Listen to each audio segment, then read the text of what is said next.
जय हिंद साथियों, ये सेशन आप सभी के लिए काफी इंपॉर्टेंट होने वाला है क्योंकि सेशन में हम देखने वाले हैं मध्य प्रदेश शिक्षक भर्ती वर्ग 2 चयन परीक्षा का नोटिफिकेशन आ चुका है। तो हम किस तरीके से तैयारी करें जिससे हम वर्ग 2 के शिक्षक बन सकें, 90 प्लस स्कोर कैसे लेकर आए, बेस्ट स्टडी मटेरियल क्या है, बेस्ट स्ट्रेटजी क्या है, बेस्ट स्टडी प्लान क्या है, इसके अलावा वर्ग 2 के लिए बेस्ट बुक क्या है, इतने कम दिनों में हम कैसे तैयारी करें जिससे फाइनली वर्ग 2 के शिक्षक बन सके, एफएलटीज और पीवाईक्यू लगाना क्यों जरूरी, ये सारे डाउट्स हम इस सेशन में कवर करने वाले हैं। इसलिए सेशन में अंत तक बने रही। फिर भी कोई डाउट क्वेरी कमेंट बॉक्स में कमेंट कर सकते हैं। इसके अलावा जो भी साथी वर्ग 2 की तैयारी कर रहे हैं, वर्ग 2 की प्लेलिस्ट में हमने पेड बैच की क्लासेस को अभी फ्री ऑफ कॉस्ट अपलोड किया। अगर आप चाहते हैं कि पूरा बैच फ्री ऑफ कॉस्ट रहे, पेड बैच को अगर आप फ्री ऑफ कॉस्ट चाहते हैं तो आप कमेंट बॉक्स में जरूर लिखें कि इस बैच को फ्री ऑफ कॉस्ट कर दें, तो हम निश्चित रूप से वर्ग 2 के पूरे बैच को फ्री ऑफ कॉस्ट यूट्यूब पर लेकर आने वाले हैं और निश्चित रूप से उससे आपका सिलेक्शन होने वाला है।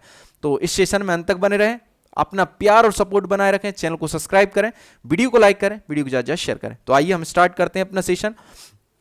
सबसे पहले हम बात करते हैं क्या बेस्ट स्टडी हमारा प्लान रहेगा, क्या स्ट्रेटजी रहेगी जिससे हम फाइनली सिलेक्ट हो सकें और 90 प्लस स्कोर कर सकें। तो सबसे पहला मेन काम, मैं लास्ट सेशन में भी बताया था, शायद मैंने आपने देखा होगा कि आपका सिलेबस होना चाहिए 100%। कौन सी बुक से होना चाहिए, क्या होना चाहिए, वो मैं पहले भी बता चुका हूं, इस सेशन में भी मैं शॉर्टली बता दूंगा। आपका जो सिलेबस है वो 100% होना चाहिए। उसके लिए आपको पर डे 8 घंटे देने होंगे। आप पहले से दे रहे होंगे तो आपका सिलेबस पहले से कंप्लीट होगा। तो अब आपको क्या करना है वो भी मैं आपको बताने वाला हूं। तो आपको सिलेबस 100% करना है। सिलेबस 100% करने के साथ साथ सिलेबस का रिवीजन होना बहुत जरूरी है, क्योंकि रिवीजन नहीं होगा तो आप पुराना पूरा भूल जाएंगे। तो कम से कम पर डे 2 घंटे रिवीजन के लिए दें, 8 घंटे सिलेबस के लिए दें, 2 घंटे रिवीजन के लिए दें। उसके बाद आपको क्या करना है, इसके अलावा आपको प्रैक्टिस करनी है। जितनी ज़्यादा प्रैक्टिस करेंगे, जितने ज़्यादा प्रैक्टिस सेट लगाएंगे, जितने ज़्यादा प्रैक्टिस टेस्ट लगाएंगे, उतनी अच्छी आपकी स्पीड इंक्रीज होगी, उतना अच्छा आप स्कोर कर पाएंगे। प्रैक्टिस सेट में क्या लगाना है, तो प्रैक्टिस सेट में मैंने आपको प्रीवियस सेशन में भी मैंने आपको बताया था कि आपको पीवाईक्यू लगाना है पर डे। पीवाईक्यू लगाने के अलावा आपको एफएलटीज लगाना है, फुल लेंथ टेस्ट या फिर मॉक टेस्ट बोले जैसे हम, मॉक टेस्ट लगाना है। अगर आप पहले से लगा रहे हैं तो अच्छी बात है, और नहीं लगा रहे हैं तो अब लगाना स्टार्ट कर दीजिए। पर डे एक पीवाईक्यू और एफएलटीज। पीवाईक्यू जल्दी खत्म हो जाएंगे, जैसे ही पीवाईक्यू खत्म हो जाते हैं तो पर डे 2 एफएलटीज लगाइए।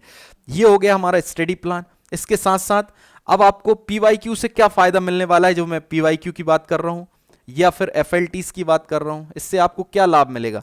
तो पीवाईक्यू से हमें यह मालूम चलता है कि एग्जाम में किस टाइप के क्वेश्चन आते हैं और चैप्टर कौन सा इंपॉर्टेंट है, किस चैप्टर से ज्यादा क्वेश्चन आते हैं। तो चैप्टर वाइज हमें मालूम चलता है और टाइप वाइज हमें मालूम चलता है पीवाईक्यू से।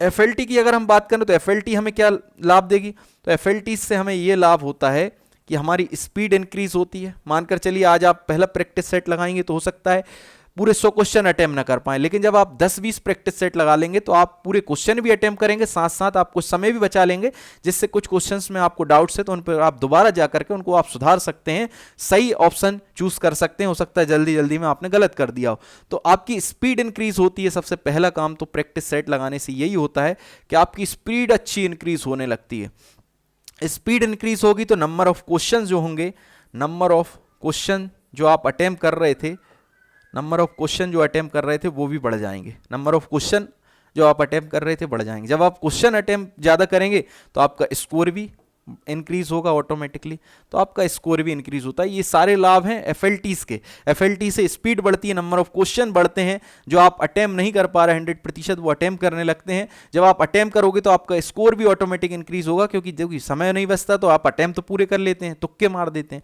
लेकिन जब आप खुद सॉल्व करेंगे उस क्वेश्चन को, समय देंगे और फिर अटेम्प्ट करेंगे तो उससे आपका स्कोर इंक्रीज होता है ऑटोमेटिकली।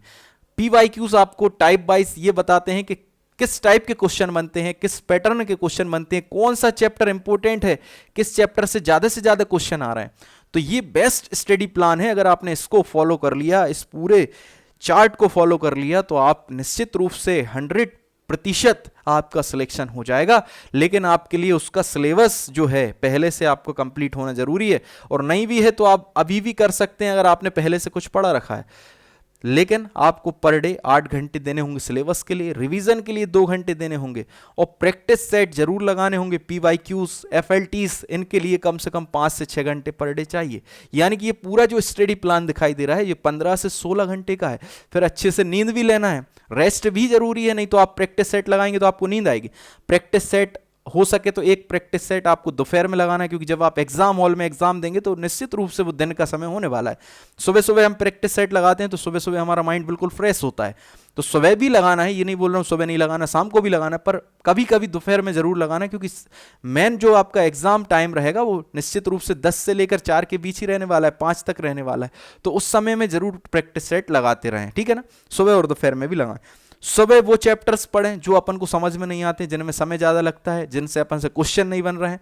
जब आप प्रैक्टिस सेट लगाएंगे तो आपको कई चैप्टर ऐसे देखने को मिलेंगे प्रैक्टिस सेट और पीवाईक्यू से, जिन पर आपकी पकड़ नहीं है, जिस पर आपकी कमांड नहीं है, तो उसको ज़्यादा समय देना। जो 8 घंटे हैं वो आपको पूरे सिलेबस पर नहीं देना, जो ईजी है आपका सिलेबस, जो कंप्लीट है, उसको साइड में करके उसको भी देखते रहें, थोड़ा थोड़ा रिवीजन करते रहें, लेकिन जो आपसे नहीं बन रहा उस पर ज़्यादा फोकस करना है। इस 8 घंटे में रिवीजन करना है उसी का ज़्यादा से ज़्यादा, जो बन रहा है उसका तो कोई दिक्कत ही नहीं, वो तो हमेशा बनता रहेगा। प्रैक्टिस सेट जरूर लगाना है, पर डे 2 प्रैक्टिस सेट बहुत जरूरी हैं, एक सुबह एक शाम की। 2 दवाई है सुबह शाम की, जैसे डॉक्टर दवाई देते हैं ना, एक सुबह खाना है गोली, एक शाम को खाना, वैसे ही ये भी दवाई है, पीवाईक्यू और एफएलटी से। पीवाईक्यू कम है, पीवाईक्यू जैसे ही खत्म हो जाते हैं फिर एफएलटी से एफएलटी से लगाएं, 2 एफएलटी से लगाएं, एक सुबह लगाएं एक शाम को लगाएं, दोपहर में भी कभी कभी लगाएं, जिससे अपन को जब एग्जाम फाइनल एग्जाम हॉल में होंगे और उसी टाइम हम एग्जाम देंगे तो हमें कुछ नया नहीं लगेगा। जब भी ये एफएलटी से या पीवाईक्यू लगाएं, यही मानकर लगाएं कि हम फाइनल एग्जाम में एग्जाम हॉल में एग्जाम दे रहे हैं। मतलब उसको ऐसा नहीं करना है जल्दी जल्दी लगा दिया और 2 घंटे क्वेश्चन पेपर को 1 घंटे में कर लिया, ऐसा नहीं करना है। टाइम पूरा देना है, समय बचता है तो उसको दोबारा से, कई क्वेश्चन ऐसे रहते हैं डाउटफुल रहते हैं, वो बाद में अपन उस पर समय देकर उसको सुधारने की कोशिश करना है, तभी आपका सिलेक्शन होगा। कंपटीशन का लेवल जो है ना बहुत हाई हो चुका है। मैं आपको बताऊं, ये आपने शायद देख लिया होगा, इसका स्क्रीनशॉट भी आप ले सकते हैं, मोस्ट आईएमपी ये चीज है। अब मैं आपको एक चीज बताने वाला हूं कि जो कंपटीशन का लेवल है,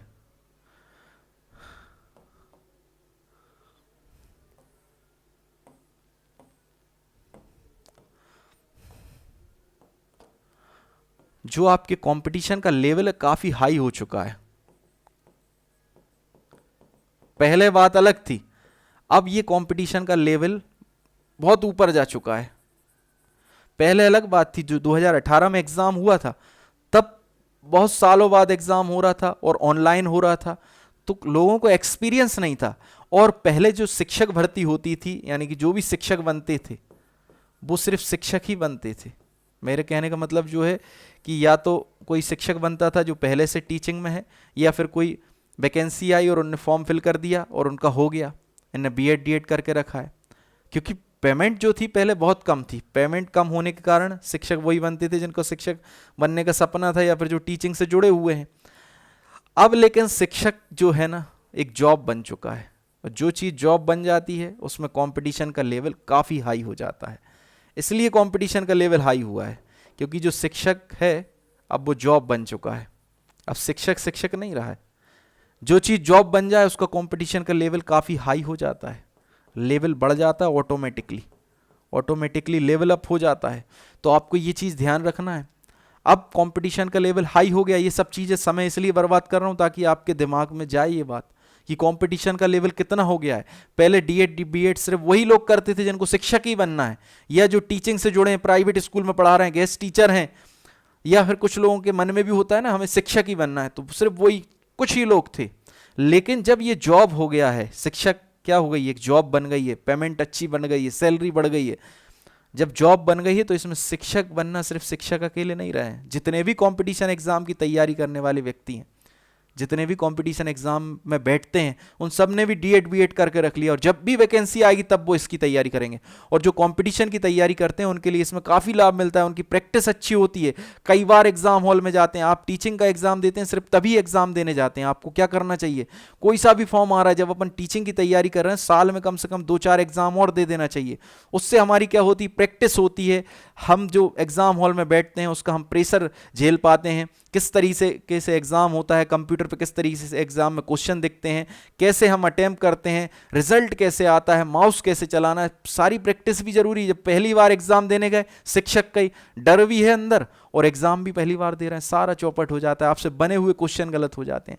इसलिए प्रैक्टिस करते रहना चाहिए। जैसे अभी कोई एग्जाम आने वाला है तो फॉर्म फिल कर दो और उसका एग्जाम दे दो, सिर्फ प्रैक्टिस के लिए, बैठने के लिए, उतना समय निकालने के लिए। ऑनलाइन कैसे एग्जाम होता है, मैंने अधिकतर देखा है जो शिक्षक की तैयारी करते हैं, सिर्फ और सिर्फ शिक्षक की। वो शिक्षक कई पेपर देने जाते हैं, जब एग्जाम देने जाते हैं कई चीज़ें तो उनको समझ में नहीं आती, इतनी टेक्निकल होती हैं, कोई चीज़ टफ नहीं है, पर जो चीज़ आप नहीं कर रहे हैं वो आपके लिए टफ है।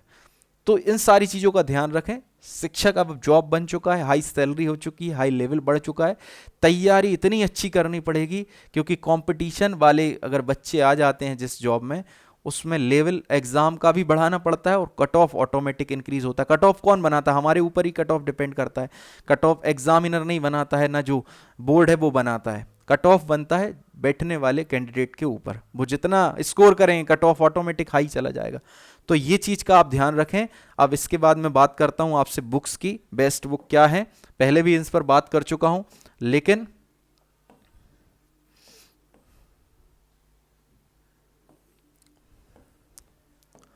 ये जरूर दिमाग में रखना, सिलेबस, रिवीजन और प्रैक्टिस बहुत जरूरी है। प्रैक्टिस से आपको पैटर्न पता पड़ेगा, चैप्टर वाइज महत्व पता पड़ेगा, किस चैप्टर से कितने क्वेश्चन आ रहे हैं। जैसे मैं मैथ्स की बात करूं तो एज से ज़्यादा क्वेश्चंस आते हैं। उसके बाद मैं बताऊं स्पीड इंक्रीज होती है अपनी, आप नंबर ऑफ क्वेश्चन अटेम्प्ट बढ़ते हैं और इससे स्कोर ऑटोमेटिकली इंक्रीज हो जाता है। ये बहुत ही इंपॉर्टेंट फैक्टर है जो आपको PYQ लगाना क्यों ज़रूरी है, इस पर फोकस करते हैं। अब हम बात करते हैं बेस्ट बुक की, जिससे आपका सिलेक्शन हो सके। इसमें काफ़ी सारी बुक्स दिखाई देंगी, पर क्या करें, मजबूरी है, सिलेक्शन चाहिए तो सारी बुक्स पढ़नी पड़ेंगी। कुछ लोग बोलेंगे इतनी बुक्स कैसे पढ़ेंगे, आपने पढ़ी हैं क्या? बिल्कुल मैंने पढ़ी है, तभी मेरा वर्ग 2 सिलेक्शन हुआ है, तभी मेरा वर्ग 1 में सिलेक्शन हुआ है, तभी मैंने मध्य प्रदेश सब इंस्पेक्टर का एग्जाम क्वालिफाई किया। अब ये मैं अपना प्रमोशन नहीं कर रहा हूँ, मुझे थोड़ी ना यहाँ पर कोई अपने बैच बेचने हैं, या फिर मैंने एक टेस्ट सीरीज निकाल दी वो बेचनी है, या फिर पैसा कमाना। मेरा ये चैनल भी मैं अपना डीमोनेटाइज करके रखा हूँ। मैं आपको बता दूं, मैं 1 रुपये भी नहीं कमाता हूँ इससे। सिर्फ और सिर्फ मेरा एक ही पर्पस है कि जो भी बच्चे बिना डायरेक्शन के, जिनको कोई मार्गदर्शन नहीं मिल रहा है, कोई डायरेक्शन नहीं मिल रहा है, कोई स्टडी प्लान नहीं मिल रहा है, कोई स्ट्रेटजी नहीं मिल रही, सिर्फ और सिर्फ उनको बताना चाहता हूं कि तुम गांव पर बैठकर भी सिर्फ और सिर्फ मोबाइल के माध्यम से किसी भी जॉब में जा सकते हो, अपने सपनों को साकार कर सकते हो। सिर्फ और सिर्फ मैं उनको डायरेक्शन प्रदान करने का काम करता हूं। इससे मुझे कोई लाभ नहीं होता, ना कोई मैं पैसा कमाता हूं। ठीक है ना? तो शॉर्टली अपन समझ लेते हैं, प्रीवियस सेशन में भी समझ चुके हैं, एक बार फिर से समझ लेते हैं। बुक्स की लिस्ट काफ़ी है, सिलेक्शन के लिए सारी लिस्ट को कंप्लीट करना जरूरी है। 6 से 10 तक की हर सब्जेक्ट की NCERTs कवर करना जरूरी है। पेडागोजी के लिए हर सब्जेक्ट के लिए फर्स्ट रैंक पब्लिकेशन, एक ही बार बता देता हूं, कोई से भी सब्जेक्ट से आपने फॉर्म फिल किया हो, first rank publication Tata McGraw Hill और यूथ कंपटीशन की, ये 3 बुक तो किसी भी सब्जेक्ट का आपने फॉर्म फिल किया जरूरी है। यूथ कंपटीशन में प्रीवियस ईयर के TGT के क्वेश्चन मिल जाएंगे, NVS KVS यूपी राजस्थान के क्वेश्चन मिल जाएंगे।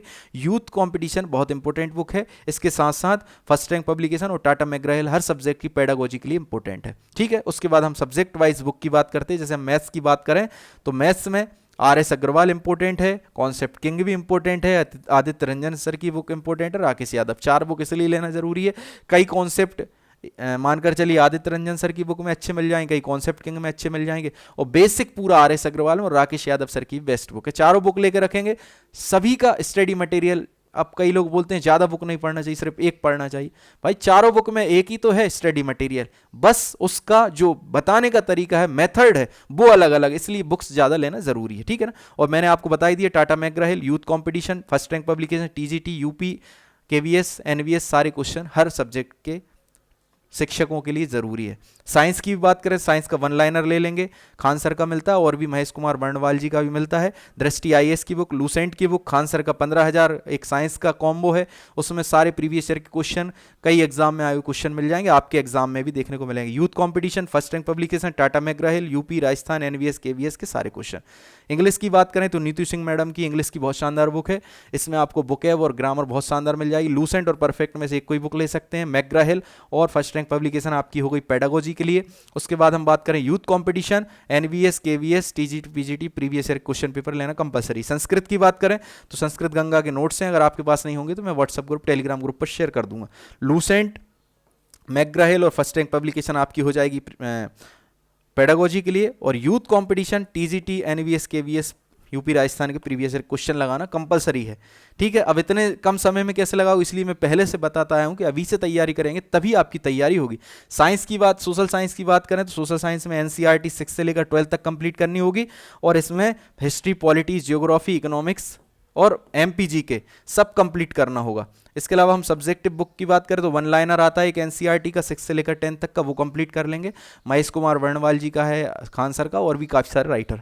लूसेंट कर लेंगे, एमपीजी के जरूरी है, क्वेश्चन आते हैं history polity geography economics NCERTs कर लेंगे। इसके अलावा कुछ स्पेशल बुक भी मैंने आपको बताई हैं, उनसे कर लेंगे। मैकग्राहिल और फर्स्ट रैंक पब्लिकेशन पेडागोजी के लिए हो जाएगी। Youth competition TGT NVS KVS UP Rajasthan के प्रीवियस ईयर क्वेश्चन पेपर लगाना जरूरी है। अब हम बात करते हैं हिंदी की। हिंदी के लिए लूसेंट अच्छी है, हरदेव बहारी और पृथ्वीनाथ पांडे में से एक कोई बुक खरीद लेंगे अपन। उसके बाद हम बात करें दृष्टि आईएएस की, हिंदी लिटरेचर खरीदनी पड़ेगी, कुछ क्वेश्चन आ जाते हैं लिटरेचर से। इसके बाद McGraw Hill, first rank publication, youth competition, TGT NVS KVS previous year question paper लगाना कंपलसरी। ये बेस्ट स्टडी प्लान है, इसको फॉलो करेंगे तो निश्चित रूप से आपका सिलेक्शन होगा, क्योंकि मेरा भी सिलेक्शन हुआ है तो मुझे मालूम है। आई होप ये सेशन आप सभी के लिए हेल्पफुल रहा होगा। थोड़ा भी हेल्पफुल है, चैनल को सब्सक्राइब करें, वीडियो को लाइक करें, वीडियो को ज़्यादा शेयर करें। वर्ग 2 का फ्री ऑफ कॉस्ट बैच चाहते हैं तो कमेंट बॉक्स को भर दें और प्लेलिस्ट में फ्री ऑफ कॉस्ट बैच जरूर देखिएगा। जय हिंद, जय भारत।